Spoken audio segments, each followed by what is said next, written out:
இது வந்து என்னோட ஃபர்ஸ்ட் நேஷனல்ஸ் வந்து ஜம்கண்டிங்கிற ஒரு பிளேஸ், கர்நாடகால ஒரு Okay. பிளேஸ். அந்த அந்த ராஜா வந்து is a very very passionate about ரேசிங்கா. ஸோ அந்த ஊரே பார்த்தீங்கன்னா சைக்கிளிங் வந்து கொண்டாடும். Okay. அதுவும் அந்த ரேஸ் நான் நெக்ஸ்ட் டே போற ரேஸ் வந்து ஊருக்குள்ளார 3 கிலோமீட்டர்.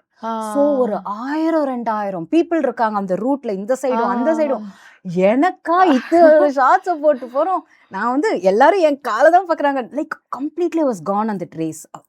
ஆனா அன்னைக்கு அந்த ரேஸை முடிச்சுட்டு ஐ தாட் ஓகே நோ, நான் நெக்ஸ்ட் இயர் நான் நேஷனல்ஸ்க்கு வர போறேன்.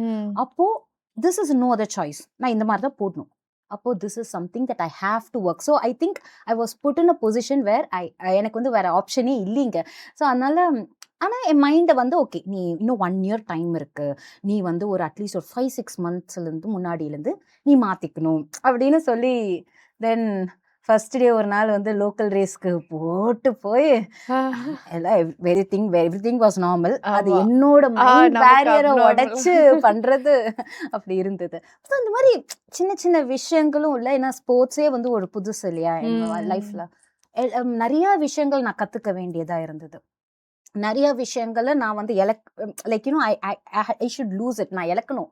அப்பதான் நான் இன்னும் பெட்டர் ஆக முடியும் இல்லையா. ஸோ ஐ ஆல்வேஸ் தாட் இது வந்து என்னைய வந்து இன்னொரு பர்சனாலிட்டிக்கு என்னை கொண்டு போகுது, நல்ல ஒரு ஸ்பேஸ் தான்.